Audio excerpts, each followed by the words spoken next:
Praise the Lord. യേശുവിൽ പ്രിയപ്പെട്ട സഹോദരങ്ങളെ, വചനശക്തി ശുശ്രൂഷയിലേക്ക് യേശുവിൻ്റെ നാമത്തിൽ നിങ്ങളെ സ്വാഗതം ചെയ്യുന്നു. ഞാനിന്ന് പങ്കുവയ്ക്കാൻ ആഗ്രഹിക്കുന്നത് ദൈവ കരുണയെക്കുറിച്ചാണ്. ഈ ഞായറാഴ്ച ഏപ്രിൽ 12 തിരുസഭ ദൈവകരുണയുടെ തിരുനാളായി ആഘോഷിക്കുന്നു. വിശുദ്ധ ഫൗസ്റ്റീനായിലൂടെ ദൈവം നൽകിയ പ്രത്യേക നിർദ്ദേശപ്രകാരമാണ് തിരുസഭ ഈ തിരുനാൾ ആഘോഷിക്കുന്നത്. എന്താണ് ഈ തിരുനാളിൻ്റെ പ്രത്യേകത? ഈ തിരുനാളിനോടനുബന്ധിച്ച് ഓരോ ആത്മാവിനും ഒന്നുകൂടി ശുദ്ധീകരിക്കപ്പെടാൻ, പുതിയതാക്കപ്പെടാൻ, മാമോദീസായിൽ എന്നതുപോലെ ഒന്ന് പുതിയതായി പിറക്കാൻ, പുതിയതായി തുടങ്ങാൻ, പുതിയൊരു ജീവിതത്തിന് വേണ്ടി ആത്മാവ് നിർമ്മലമാക്കുവാൻ ദൈവം നൽകിയിരിക്കുന്ന കരുണയുടെ അവസരമാണ്. എൻ്റെ പ്രിയപ്പെട്ട സഹോദരങ്ങളെ, ഈ തിരുനാളിന് പൂർണ്ണ ദണ്ഡവിമോചനം സഭ പ്രഖ്യാപിച്ചിരിക്കുന്നു. എന്താണ് പൂർണ്ണ ദണ്ഡവിമോചനം? നാം പാപം ചെയ്യുമ്പോൾ, ആ പാപങ്ങൾ നാം ഏറ്റുപറയുമ്പോൾ കുമ്പസാരത്തിലൂടെ നമുക്ക് പാപമോചനം ലഭിക്കുന്നു. എന്നാൽ ഓരോ പാപവും അവശേഷിപ്പിക്കുന്ന പരിണിത ഫലങ്ങളും ശിക്ഷയും അതും നീക്കം ചെയ്യപ്പെടേണ്ടതുണ്ട്. ഒരു ആത്മാവിൻ്റെ പരിപൂർണ വിശുദ്ധിക്ക് പാപം അവശേഷിപ്പിക്കുന്ന പരിണിത ഫലങ്ങളും അതിന് കാലിക ശിക്ഷയും നീക്കം ചെയ്യപ്പെടേണ്ടതുണ്ട്. പൂർണ്ണ ദണ്ഡവിമോചനത്തിലൂടെ സഭ ഓരോ ആത്മാവിനും നൽകുന്നത് പാപങ്ങളുടെ മോചനവും കടങ്ങളുടെ പൊറുതിയുമാണ്. ഇതിലൂടെ ആത്മാവ് ശുദ്ധീകരിക്കപ്പെടുന്നു. മരിച്ചുപോയ ആത്മാക്കൾ ശുദ്ധീകരണ സ്ഥലത്തിൽ ഈ ശുദ്ധീകരണ പ്രക്രിയയിലൂടെ കടന്നുപോയിക്കൊണ്ടിരിക്കുന്നു. എന്നാൽ നാം മരിക്കുന്നതിന് മുന്നേ ഇന്ന് ഈ ഭൂമിയിലായിരിക്കുമ്പോൾ ദൈവം നൽകുന്ന സുവർണ അവസരമാണ്, കരുണയുടെ നിമിഷങ്ങളാണ്. നാം ഇവിടെ ആയിരിക്കുമ്പോൾ തന്നെ നമുക്ക് ഈ ശുദ്ധീകരണം സഭയിലൂടെ സാധ്യമാകുന്നു. ഇന്ന് ഞാൻ വായിക്കുന്നത് വിശുദ്ധ ഫൗസ്റ്റീനായുടെ ഡയറിയിൽ ദൈവം വിശുദ്ധ ഫൗസ്റ്റീനായോട് പറഞ്ഞ വാക്കുകളാണ് ഈ തിരുനാളിനെക്കുറിച്ച്. അത് വായിക്കുമ്പോൾ നമുക്ക് ഇച്ചിരിയും കൂടെ ബോധ്യം കിട്ടുകയും ഈ തിരുനാൾ കൂടുതൽ ഉത്സാഹത്തോടെ ആത്മാവിനെ ശുദ്ധീകരിക്കാനുള്ള പൂർണ്ണമായ ഒരു ബോധ്യത്തോടുകൂടി നമുക്ക് ആഘോഷിക്കാൻ സാധിക്കും. ഈ തിരുനാളിന് വേണ്ടി സഭ നിർദ്ദേശിച്ചിരിക്കുന്ന പ്രതിവിധികൾ അതുപോലെ തന്നെ പാലിച്ച് ദൈവത്തിൻ്റെ കരുണയിൽ എളിമയോടെ സമീപിക്കുന്ന എല്ലാ ആത്മാക്കൾക്കും ഈ ഒരു പുണ്യദാനം, പാപങ്ങളുടെ പരിപൂർണ മോചനവും കടങ്ങളുടെ പൊറുതിയും ദൈവം തരുന്നു എന്നതാണ് ഇതിൻ്റെ പ്രത്യേകത.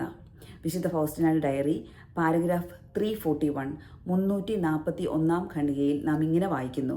മുഴുവൻ ഞാൻ വായിക്കുന്നില്ല, അതിൻ്റെ പ്രധാനപ്പെട്ട ഭാഗങ്ങൾ മാത്രം വായിക്കുകയാണ്.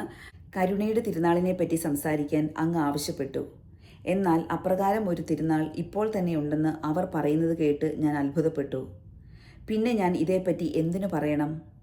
ഈശോ എന്നോട് പറഞ്ഞു, ഈ തിരുനാളിനെക്കുറിച്ച് ആർക്കെങ്കിലും എന്തെങ്കിലും അറിവുണ്ടോ? ഇല്ല. പലപ്പോഴും എൻ്റെ കരുണയെപ്പറ്റി പ്രഘോഷിക്കുകയും ജനങ്ങളെ പഠിപ്പിക്കുകയും ചെയ്യുന്നവർക്ക് പോലും ഇതേപ്പറ്റി അറിഞ്ഞുകൂടാ. അതുകൊണ്ടാണ് ഉയർപ്പ് തിരുനാൾ കഴിഞ്ഞു വരുന്ന ആദ്യത്തെ ഞായറാഴ്ച ഈ ചിത്രം ആഘോഷമായി വെഞ്ചരിക്കണമെന്നും പരസ്യ വണക്കത്തിന് വെക്കണമെന്നും ഞാൻ ആവശ്യപ്പെടുന്നത്. എല്ലാവരും ഇതേക്കുറിച്ച് അറിയണം. പരിശുദ്ധ പാപ്പായുടെ നിയോഗത്തിനായി ഒരു നവനാൾ നടത്തുക. ഞാൻ നിന്നെ പഠിപ്പിച്ച ദൈവകരുണയുടെ ചെറിയ പ്രാർത്ഥന 33 പ്രാവശ്യം ആവർത്തിച്ച് ചൊല്ലി നവനാൾ നടത്തുക. Praise the Lord. പ്രിയപ്പെട്ട സഹോദരങ്ങളെ, ഈശോ പഠിപ്പിച്ച കരുണയുടെ പ്രാർത്ഥന, ഈശോയുടെ തിരുഹൃദയത്തിൽ നിന്നും കാരുണ്യ സ്രോതസ്സായി ഒഴുകിയിറങ്ങിയ തിരുജലമേ, തിരുരക്തമേ, ഞാൻ അങ്ങയിൽ ശരണപ്പെടുന്നു. ഈ പ്രാർത്ഥന ആർക്കെല്ലാം വേണ്ടി നാം പ്രാർത്ഥിക്കുന്നുവോ, ആരുടെ മാനസാന്തരത്തിന് വേണ്ടി നാം പ്രാർത്ഥിക്കുന്നുവോ അവർക്കെല്ലാം ദൈവം മാനസാന്തരത്തിന് കൃപ നൽകുമെന്ന് വിശുദ്ധ ഫൗസ്റ്റീനായ്ക്ക് വാഗ്ദാനം നൽകിയിട്ടുണ്ട്. ഇതുപോലെ തന്നെ ഈ തിരുനാളിനെക്കുറിച്ച് ദൈവം നൽകിയിരിക്കുന്ന വാഗ്ദാനം വിശുദ്ധ ഫൗസ്റ്റീനായുടെ ഡയറി പാരഗ്രാഫ് 699 699 ഖണ്ഡികയിൽ നാം ഇപ്രകാരം വായിക്കുന്നു. ഒരവസരത്തിൽ ഈ വാക്കുകൾ ഞാൻ ശ്രവിച്ചു. എൻ്റെ മകളെ, എൻ്റെ അഗ്രാഹ്യമായ കരുണയെപ്പറ്റി സമസ്ത ലോകത്തോടും പറയുക. എല്ലാ ആത്മാക്കൾക്കും, പ്രത്യേകിച്ച് കഠിനപാപികൾക്ക് കരുണയുടെ തിരുനാൾ അഭയവും സംരക്ഷണവുമായി തീരുവാൻ ഞാൻ ആഗ്രഹിക്കുന്നു. ആ ദിവസം എൻ്റെ അനുകമ്പാർദ്രമായ കരുണയുടെ ആഴങ്ങൾ ഞാൻ തുറക്കും. എൻ്റെ കരുണയുടെ ഉറവിടത്തെ സമീപിക്കുന്ന ആത്മാക്കളുടെ മേൽ ഞാൻ പ്രസാദവരത്തിൻ്റെ വൻ കടൽ തന്നെ ഒഴുക്കും. അന്നേ ദിവസം കുമ്പസാരിച്ച് വിശുദ്ധ കുർബാന സ്വീകരിക്കുന്ന ആത്മാക്കൾക്ക് പരിപൂർണ പാപമോചനവും കടങ്ങളുടെ പൊറുതിയും ലഭിക്കും. അന്നേ ദിവസം ദൈവീക പ്രസാദവരം ഒഴുകുന്ന എല്ലാ ചാലുകളും ഞാൻ തുറന്നുവിടും. ഒരാത്മാവ് പോലും തൻ്റെ പാപങ്ങൾ എത്ര കടും ചുവപ്പാണെങ്കിലും എൻ്റെ അടുക്കൽ വരുവാൻ ഭയപ്പെടരുത്. ആമേൻ. ഈശോ അന്നേ ദിവസം കരുണയുടെ വാതിൽ തുറന്ന് എല്ലാ ആത്മാക്കളുടെ മേൽ വർഷിക്കും. അന്നേ ദിവസം കുമ്പസാരിച്ച് വിശുദ്ധ കുർബാന സ്വീകരിക്കുന്ന ആത്മാക്കൾക്ക് പരിപൂർണ പാപമോചനവും കടങ്ങളുടെ പൊറുതിയും ലഭിക്കും. എൻ്റെ പ്രിയപ്പെട്ട സഹോദരങ്ങളെ, ഈ സുവർണ അവസരം നമ്മുടെ ആത്മാവിൻ്റെ വിശുദ്ധീകരണത്തിനായി നമുക്ക് ഉപയോഗിക്കാം. ഈശോയുടെ കരുണയെ നമുക്ക് എളിമയോടുകൂടി സമീപിക്കാം. പ്രിയപ്പെട്ട സഹോദരങ്ങളെ, നമുക്കെല്ലാവർക്കും ഈശോയുടെ കരുണ സ്വീകരിക്കാനായി ഒരുങ്ങാം.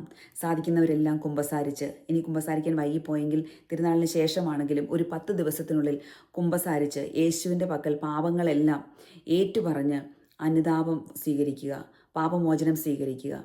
അതിനുശേഷം കരുണയുടെ തിരുനാളിൻ്റെ അന്നേ ദിവസം ഞായറാഴ്ച പൂർണ്ണമായും വിശുദ്ധ കുർബാനയിൽ പങ്കുകൊണ്ട് ഈശോയെ സ്വീകരിക്കുക. പരിശുദ്ധ പിതാവിൻ്റെ നിയോഗങ്ങൾക്കായി ഒരു സ്വർഗസ്ഥനായ പിതാവേയും ഒരു നന്മ നിറഞ്ഞു അറിയും ഒരു ത്രിത്വസ്തുതിയും ചൊല്ലി കാഴ്ചവെക്കുക. കരുണയുടെ പ്രവൃത്തികൾ ചെയ്യുക, കരുണയുടെ ജപമാലകൾ ചൊല്ലുക. ഈശോ പഠിപ്പിച്ചിരിക്കുന്ന പ്രാർത്ഥന ആവർത്തിച്ച് പാപികളുടെ മാനസാന്തരത്തിന് വേണ്ടി പ്രാർത്ഥിക്കുക.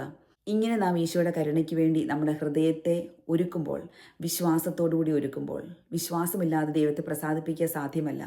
വിശ്വാസത്തോടുകൂടി ഈശോയുടെ കരുണയെ സമീപിക്കുമ്പോൾ നമ്മുടെ ആത്മാക്കൾ നിർമ്മലമാകും. പാപങ്ങളുടെ മോചനവും കടങ്ങളുടെ പൊറുതിയും നമുക്ക് ലഭിക്കും. അങ്ങനെ നമ്മുടെ ആത്മാക്കളെ കൂടുതൽ ധന്യമാക്കാം, കൂടുതൽ നിർമ്മലമാക്കാം. ഇതിനായി ദൈവം നമ്മളെല്ലാം അനുഗ്രഹിക്കട്ടെ. ദൈവത്തിൻ്റെ കരുണ നമ്മുടെ കുടുംബങ്ങളെ പൊതിയട്ടെ. ദൈവത്തിൻ്റെ കരുണയുടെ കവാടങ്ങൾ നമ്മുടെ കുടുംബങ്ങളുടെ നേരെ തുറന്നിരിക്കട്ടെ. നമ്മുടെ മക്കളുടെ മേലുണ്ടാവട്ടെ. അങ്ങനെ നമ്മുടെ എല്ലാ സാഹചര്യങ്ങളുടെ മേലും ദൈവത്തിൻ്റെ കരുണയുടെ കരം പതിയട്ടെ. ഇതിനായി നമുക്ക് പ്രാർത്ഥിച്ചൊരുങ്ങാം. എല്ലാവർക്കും കരുണയുടെ തിരുനാളിൻ്റെ പ്രത്യേക പ്രാർത്ഥനകൾ. ദൈവം നമ്മളെല്ലാവരെയും സമൃദ്ധമായി അനുഗ്രഹിക്കട്ടെ. ആമേൻ.